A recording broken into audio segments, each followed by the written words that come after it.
Assalamu alaikum dear students, welcome to the Nursery Academy. As you all know, we are discussing the structure of a bacteria, okay, structure of a typical bacteria, in which we have discussed so many structures.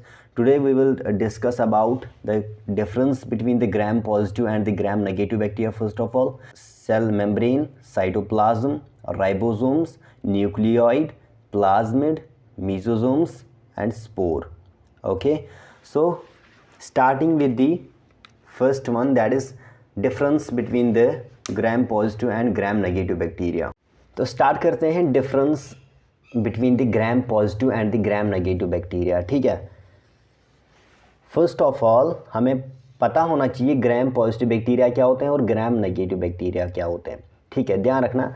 जब हम gram staining करते हैं, ठीक है, क्या करते हैं, ग्राम short में बोलता हूँ यहाँ पे, ग्राम स्टेनिंग करते हैं. ग्राम स्टेनिंग जब हम करते हैं तब हम क्या एक डाई का, प्राइमरी डाई का यूज़ करते हैं. प्राइमरी डाई जिसको हम क्या बोलते हैं, क्रिस्टल वायलेट. ठीक है, CV लिख रहा हूँ मैं, क्रिस्टल वायलेट डाई. हम प्राइमरी डाई, एक कलर होता है बैक्टीरिया को आइडेंटिफाई करने के लिए, एक प्राइमरी डाई यूज़ करते हैं.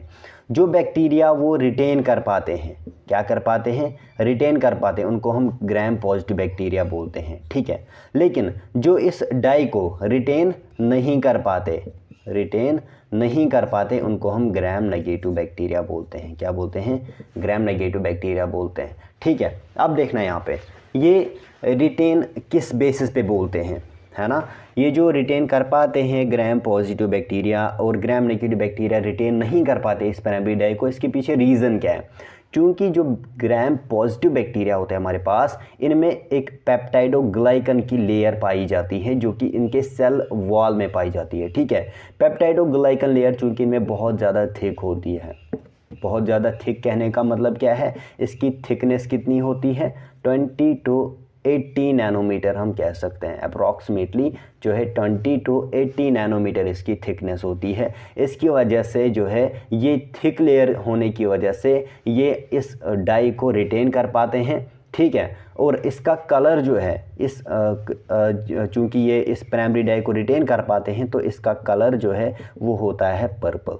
ठीक है, ग्राम पॉजिटिव बैक्टीरिया का अगर आपको कोई पूछेगा इसका कलर क्या होता है, पर्पल कलर होता है, due to the retainment of the primary dye, that is crystal violet. ठीक है, तो अगर इसमें देखें तो पेप्टाइडोग्लाइकन लेयर जो होती है वो होती है बहुत ज़्यादा थिन. और कितनी थिन होती है, अप्रॉक्सीमेटली 2 to 3 नैनोमीटर. यहीं पे आप कंपैरिजन कर सकते हो between the gram positive and the gram negative bacteria. इसमें कितना थिन होता है as compare to the gram positive bacteria.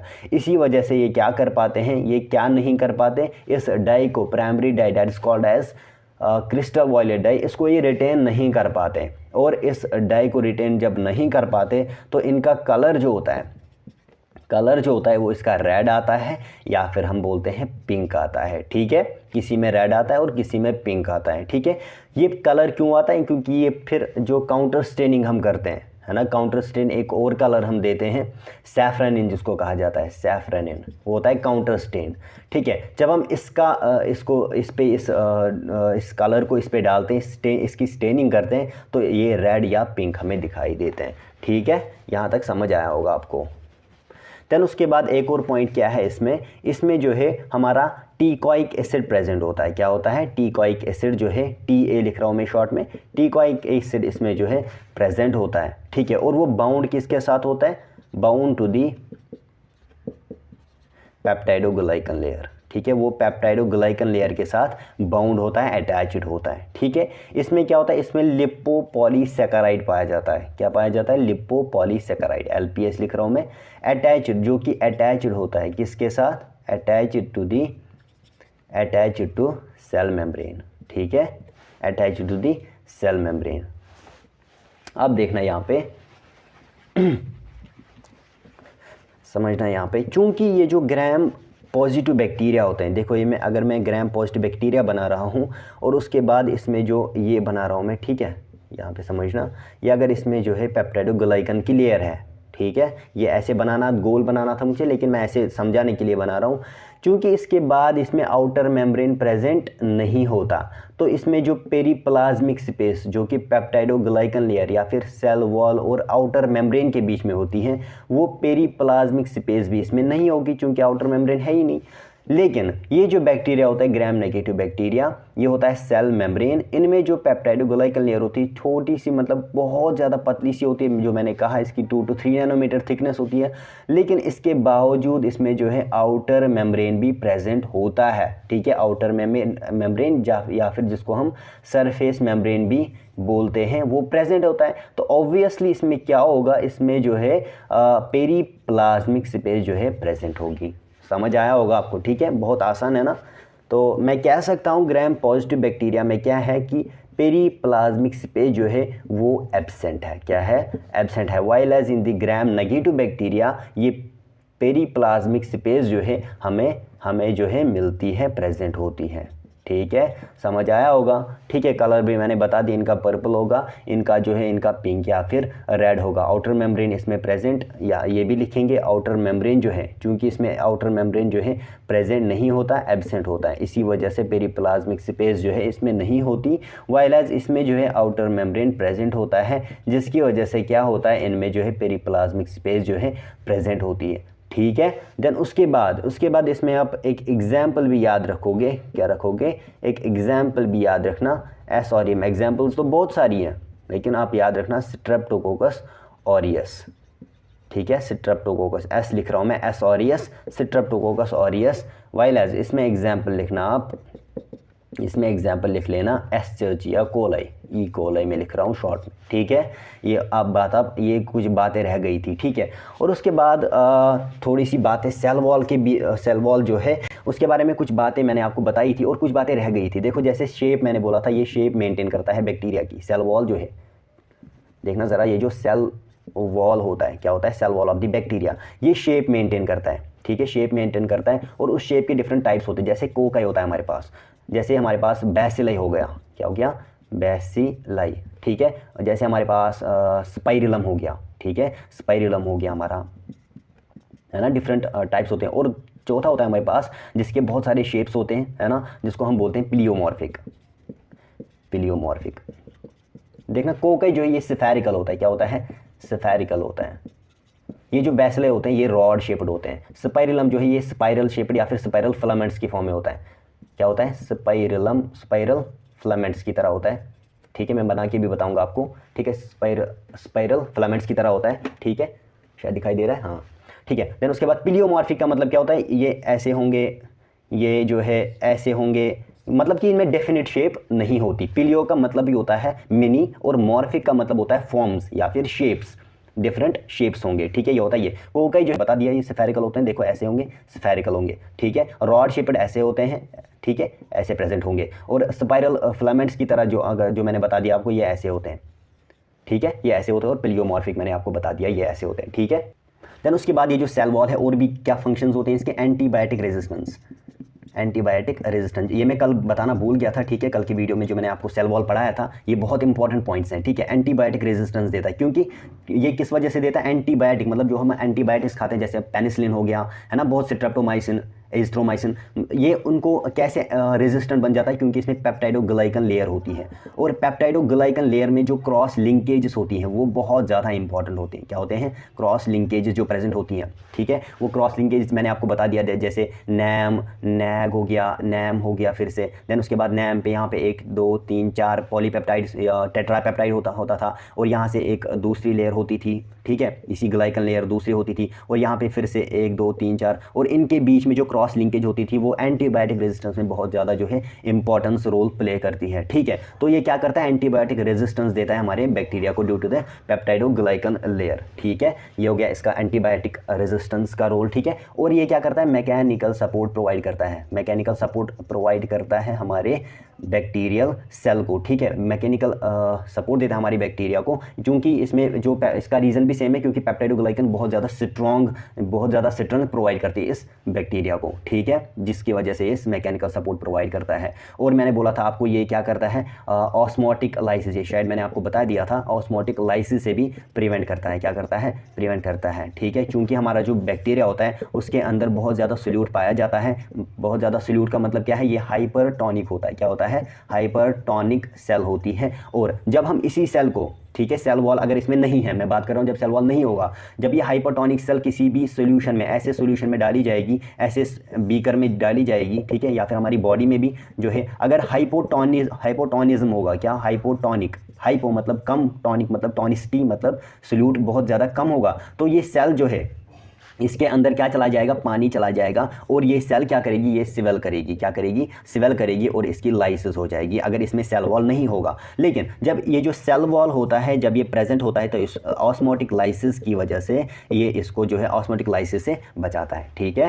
ये हो गया इसका एक और फंक्शन। और एक इंपॉर्टेंट फंक्शन क्या था इसका, जो मैं बताना भूल गया था आपको, और इसका जो है होस्ट, जो होस्ट पैथोजन इंटरेक्शन होता है, क्या होता है, होस्ट पैथोजन इंटरैक्शन, ठीक है, होस्ट पैथोजन इंटरैक्शन जो होता है, जैसे हमारे पास एक बैक्टीरिया हमारी बॉडी में इन्फेक्शन कॉज करता है, ठीक है, किसी भी वजह से, किसी भी रूट से हमारी बॉडी में एंटर कर गया, तो इसमें जो लिपोपॉलीसैकेराइड लेयर होती है या फिर लिपोटिकोइक एसिड प्रेजेंट होता है, वो उसी को हमारा जो इम्यून सिस्टम हमारी बॉडी का होता है उसको रिकॉग्नाइज करके इस बैक्टीरियल सेल के साथ क्या करता है, इंटरैक्ट करता है। मतलब कि इंटरैक्ट करना मतलब क्या करना, इसके खिलाफ जो है एंटीबॉडीज़ बनाता है। मतलब रिकॉग्नाइज हमारी बॉडी में किस वजह से हो पाता है, लिपोपॉलीसैकेराइड या फिर लिपोटिकोइक एसिड जो इस बैक्टीरियल सेल में प्रेजेंट होता है, ठीक है। मतलब कि होस्ट पैथोजन इंटरैक्शन में भी जो है ये इसका मेन रोल होता है, ठीक है। ये हो गया हमारा सेल वॉल, और सेल वॉल के हमने जो ग्राम पॉजिटिव बैक्टीरिया और ग्राम नेगेटिव बैक्टीरिया का जो है हमने डिफरेंस भी देख लिया। अब बात करते हैं सेल मेम्ब्रेन की, जो आज का हमारा जो है इसका मोस्ट इंपॉर्टेंट टॉपिक रहेगा, है ना, सेल मेम्ब्रेन। जल्दी से इसको कंक्लूड करेंगे, इस टॉपिक को, सारे टॉपिक्स पढ़ने हैं। सेल मेम्ब्रेन जो है ये एक बाई लेयर स्ट्रक्चर होता है, आपको पता होगा, बहुत इंपॉर्टेंट है। बाई लेयर स्ट्रक्चर होता है, देखो बाई लेयर, और बना होता है किसका, फॉस्फोलिपिड्स का, फॉस्फोलिपिड्स का ये बना होता है, ठीक है। कैसे प्रेजेंट होता है, स्ट्रक्चर कैसे होता है आपको पता होगा, ऐसे फॉस्फोलिपिड्स ऐसे होते हैं, है ना, phospholipid first layer, phospholipid second layer, इसीलिए फॉस्फोलिपिड बाई लेयर होता है।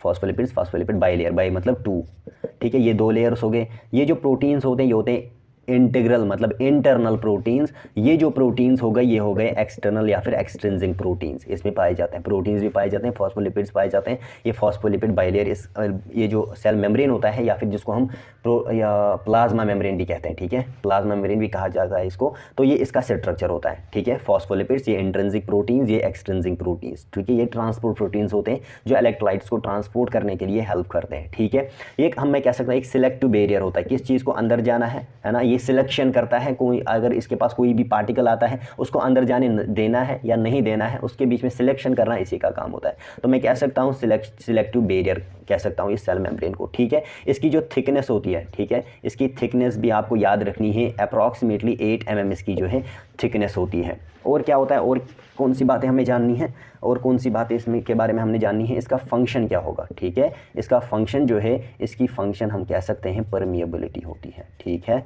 परमिएबिलिटी जो है इसकी फंक्शन होती है, ठीक है। इसके थ्रू जो ये जो बैक्टीरियल सेल का सेल मेम्ब्रेन होता है, इसी के थ्रू जो है स्पेसिफिक प्रोटीन्स के थ्रू हमारी बॉडी में जो है हमारी सेल, ये जो बैक्टीरियल सेल है, सॉरी बैक्टीरियल सेल में कुछ जो भी न्यूट्रिएंट्स होते हैं इसी के थ्रू चले जाते हैं, न्यूट्रिएंट्स होते हैं हमारे पास, और जो वेस्ट हमें एक्सक्रीट करना होता है वो इसी के थ्रू जो है परमिएबल होता है उस वेस्ट के लिए, ठीक है। देन उसके बाद इसकी कंपोजिशन, है ना, कंपोजिशन अगर हमें देखें, इसमें जो फॉस्फोलिपिड्स होते हैं, PL लिख रहा हूँ, आप पूरा लिख लेना, फॉस्फोलिपिड्स इसमें जो है 20 to 30% होते हैं। और हमारे पास जो प्रोटीन्स होते हैं इसके, जो मैंने एक्सट्रिंसिक और इंट्रिंसिक प्रोटीन पढ़ाया आपको, ठीक है, ये प्रोटीन जो है 60 to 70% होते हैं। तो मैं कह सकता हूँ ये ज़्यादा जो है प्रोटीन्स का ही बना होता है, इसकी कंपोजिशन में प्रोटीन की बहुत ज़्यादा जो है कंसनट्रेशन होती है, ठीक है।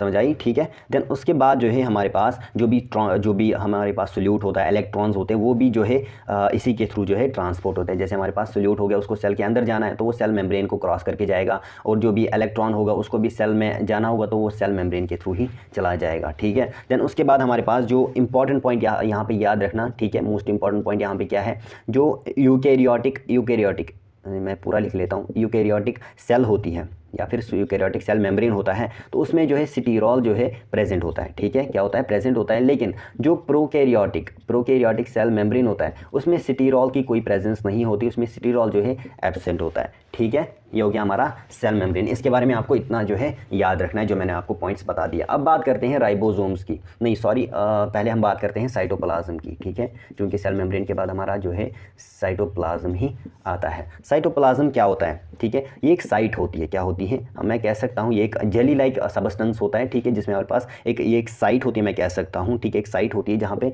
जो हमारे पास मेटाबॉलिक प्रोसेसेस होती हैं, क्या होती हैं, मेटाबॉलिक, आपको पता होगा मेटाबॉलिक प्रोसेसेस होती हैं। जैसे हमारे पास ग्लाइकोलिसिस हो गया, क्या हो गया, ग्लाइकोलिसिस हो गया हमारा, और दूसरा क्रेब्स साइकिल हो गया, और ठीक है, ये सारी चीज़ें जो हैं ये मेटाबॉलिक प्रोसेसेस ये किस में होती हैं, साइटोप्लाज्म में। मैं कह सकता हूँ it's a site for the metabolic processes like for example glycolysis and Krebs cycle, ठीक है।